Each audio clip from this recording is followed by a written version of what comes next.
Hello. Good morning. That was gorgeous, choir. Thank you so much for that. I already feel like my heart is full. And that was a really lovely chalice lighting, too. So, I'm feeling great. So happy to be here. Like Robin said, my name is Alex Kapitan. My pronouns are Z and per, which is short for person. And I am a lay community minister. I have a call to help congregations around the country become more radically welcoming spaces for people of all sexualities, genders, ages, disabilities, and abilities, and lots of other things too. Yes, thank you. Now I get to be up here. Yay! Oh, thanks again for welcoming me into your sanctuary this morning, friends. It truly is so wonderful to be together. Did you like my story? Yay! So I've been a Unitarian Universalist for 34 years now, ever since my parents joined a UU church outside Milwaukee when I was 6. My dad is the son and grandson of Presbyterian ministers, and my mom was raised a devout atheist in small town Wisconsin. The family joke is that when they became UU, my dad's whole family said, "Oh no, he's lost religion." And my mom's family said, "Oh no, she's found religion." Which I think says it all, right? About this quirky faith of ours. I'm so grateful that my parents joined my home church. It was a wonderful place to grow up. I was taught to honor my own truth. I came to believe that living our faith meant working to make the world a better place and fighting oppression. And as a queer and trans person, I was able to grow up without any sense that these deep truths about me were at odds with my faith, which was an enormous blessing. In fact, I credit being raised UU to a large degree with my ability to be the person I am today. My full, authentic, queer, gender fluid, flamboyantly masculine and feminine all at one time, neither here nor there, Mary Martinez, Peter Pan, bow tie flashing, motorcycle riding, roller derby playing, fen boy self. And yet, even though I was raised here in Unitarian Universalism, even though this religion has given me so much, I have never found a church home. You see, not actively making it harder for me to be myself in the world was not enough for me to feel a sense of unconditional welcome and belonging as I grew into adulthood. Nor have I felt that way in any of the dozens of UU churches I've been to since. I've never felt like any of them were places where I could be my whole self and fully get my spiritual needs met. Why? Well, before I answer that question, I want to talk to you a little bit about welcome and what it means to be a welcoming congregation. For those of you who aren't familiar with it, the Welcoming Congregation Program is a UU program that congregations can go through to intentionally increase their welcome and inclusion of lesbian, gay, bisexual, transgender, and queer people. This church was first recognized as a welcoming congregation exactly 23 years ago in June 2001, which is awesome. Is there anyone here today who was there then and remembers that, was part of it? Yes! Thank you. Can we give them a round of applause, those folks? Thank you. That's awesome. It's such a big deal. But I want to let you in on a little secret. It shouldn't be a secret, but when folks first go through this program, when churches first went through the program, they often focused on, I'm not saying you all did this necessarily, but this is a thing that I have learned from being in charge of this program for a while when I worked at the national office. They often focused on those people. You hear me? They talked about welcome as if it's something we need to do for them, yeah? But here's the secret that shouldn't be a secret. Being a welcoming congregation isn't about them. It's about us, right? It's about what our definition of us is. It's about what we're willing to do to expand that definition. The program was started in 1990 because of a shocking recognition that our denomination's values around welcome weren't being practiced when it came to gay, lesbian, and bisexual people. Attitudes, assumptions, and beliefs that were just ingrained in our larger culture were unconsciously mirrored in our congregations. We didn't think that LGBT people were really a part of us. Non-straight people were them. We learned that real welcome takes hard work. It takes actively fighting the messages we are taught by our larger culture about what and who is normal and right and most valuable. And it also takes transforming the idea that we are straight, that heterosexuality is the default for our community. Back in the 80s, we thought of ourselves as one of the good religions, right? One of the ones that didn't condemn gay people. After all, we've been ordaining LGBT people for years and had even passed a resolution supporting same-sex services of union at our denominational level. Gay, lesbian, and bi people were welcome in our congregations. But as a collective whole, most UUs still had an expectation that their kids would grow up to be straight, that their minister would be straight. LGBT people weren't bad and wrong, but they were still them, not us. You see, the transformation that we were invited into wasn't from gay people are bad to gay people are not bad. It was from gay people are them to gay people are us. It was from we welcome gay people to we are people of all sexual orientations. Can you feel the difference?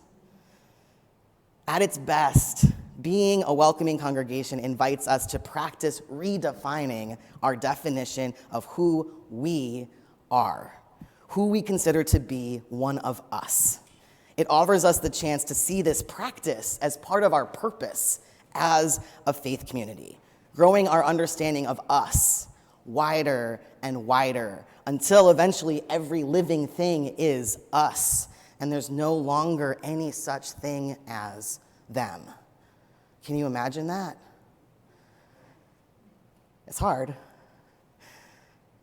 My friends, I can't find a church because I've never found a UU congregation where I felt like I was fully part of the us. I've never found a UU church where I felt like all of who I am can shine, where my spirit can be fully fed, where my gifts can be truly received. And unfortunately, I'm not alone. Despite more than 3 decades of the Welcoming Congregation program, which was expanded in 1999 to explicitly include trans people, according to a recent denomination-wide survey, 72% of trans UUs don't feel fully included in our congregations. 72%. This isn't because the average UU congregation is actively hateful or unfriendly to trans people, but there's more to welcome than friendliness, right?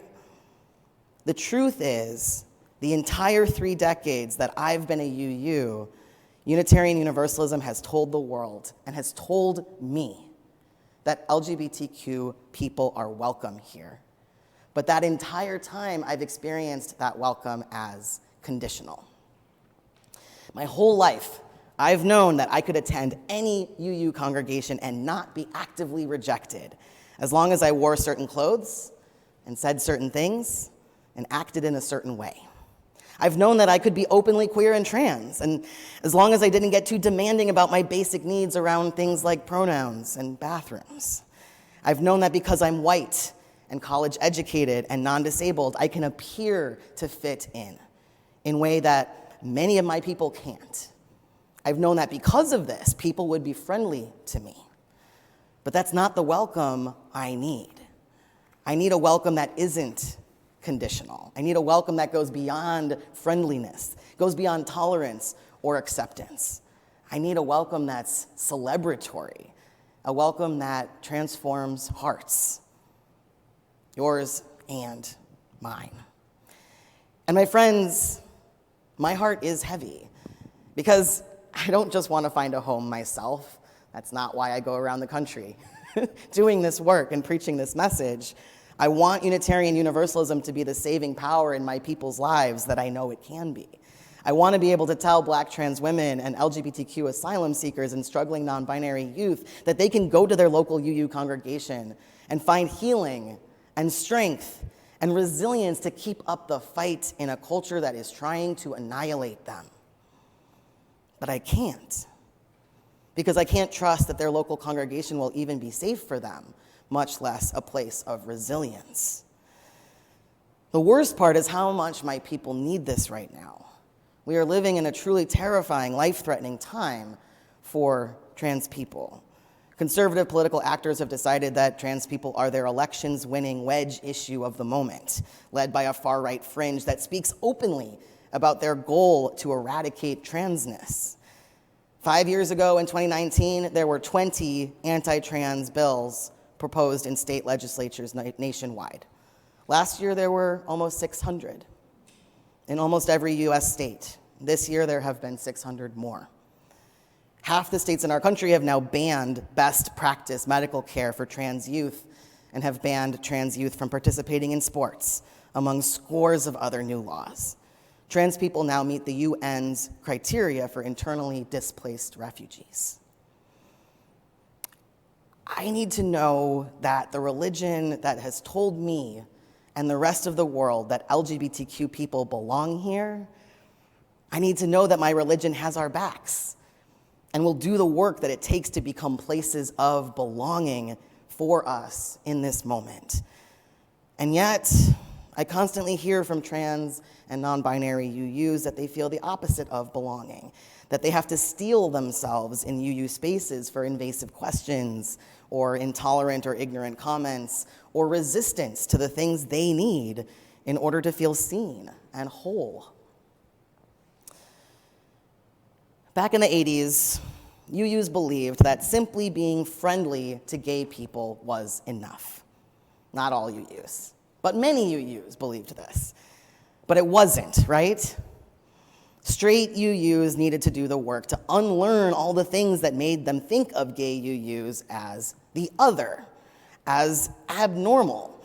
They needed to do the work to challenge in themselves and each other the messages they had received about gay people from mainstream media, that gay people are a threat to children, that all gay people have AIDS, that being gay is a curse to be ashamed of and hide, that gay people shouldn't flaunt their sexuality. Remember? It's been 40 years, but those same messages are on the rise again. They're just primarily targeting trans people now. What do you believe about gender?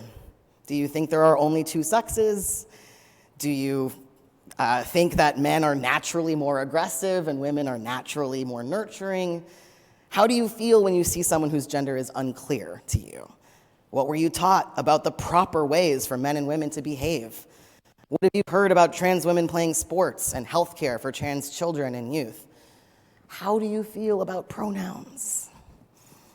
It makes sense that a lot of people have questions and assumptions about these things. How could we not? These are the pressing questions that we have to actively engage with if we're serious about welcome. Trans people challenge the social contracts we all inherited, the rules we were taught, the things that fall into the "that's just the way things are" category, just like gay, lesbian, and bi people did 40 years ago. The truth is, queer people still challenge those things too. Remember how I talked about how the conditional welcome that I've experienced in Unitarian Universalism? A welcome that feels dependent on things like how I dress, how I talk, how I act. A welcome that's related to things like race and class and ability.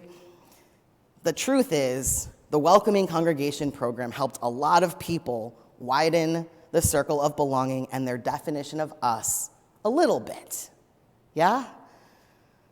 To include gay people like us. That is, gay people who looked and dressed and acted a certain way. But the more ways people don't line up with the assumptions and expectations about who we are, the harder it is for us to feel like we belong. If you're gay and white and have a PhD and a house in a monogamous relationship, it's a lot easier to feel welcome in most UU spaces than if you're bisexual and Middle Eastern and have a GED and rent a room and practice consensual non-monogamy, right? This is why my best friend, Reverend Michael Slack, and I created the program that this congregation is planning to engage with in the fall, if you can imagine that far in the future. It's called Trans Inclusion in Congregations, but it's about so much more than trans inclusion. For years, as trans UU leaders, Michael and I were asked to come teach UU churches about trans people. People wanted to understand all the vocabulary. They wanted to learn what the right things to say were. They wanted to feel a sense of mastery over this new, unfamiliar terrain. And we got tired Because although as educators we love helping people understand things, going around doing Trans 101 trainings wasn't changing the things that kept us from finding a UU home. It was helping a lot of people feel like they intellectually understood trans people. But they still joyously sang songs about brothers and sisters and continued to misgender every single youth who came out as trans or non-binary in their congregation, and didn't make any changes to their women's group or their annual men's retreat. Their welcome was still conditional on trans UUs looking a certain way, speaking a certain way, acting a certain way, and honestly, being willing to betray parts of ourselves in order to fit in. So we created a program that helps people really engage with the depth of what's required if we're serious about welcome. It takes you on a journey, starting with the theological grounding for welcome, our denomination and this congregation's gender history, and your own experience of gender. We offer frameworks for how to understand gender and sexuality, talk about the lived experiences of trans people of many different races, abilities, classes, ages, and sexualities, and we talk about trans spirituality, which is awesome.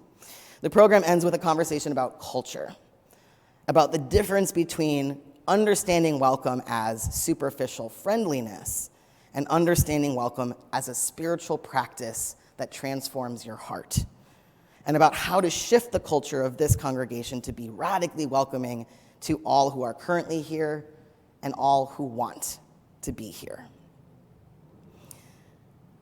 I want everyone who needs Unitarian Universalism to be able to feel a sense of home here. Do you? Some of you? Yes. I want all of us, no matter who we are, no matter what experiences and identities we carry that the world has shamed us for or taught us are wrong or unwelcome, I want all of us to be able to feel a sense of home here. I want all of us to be able to come to church without having to brace ourselves for the pain of people denying or resisting or ignoring or downplaying our needs. I want us to feel like we can bring all of who we are forward and be celebrated for doing so. Do you want this too? I wouldn't be here if I didn't know that you did. I don't go to every church, y'all. I don't say yes to every invitation. I wouldn't be here if I didn't know that I'm not the only one here who is yearning to experience radical welcome, a welcome that is not conditional.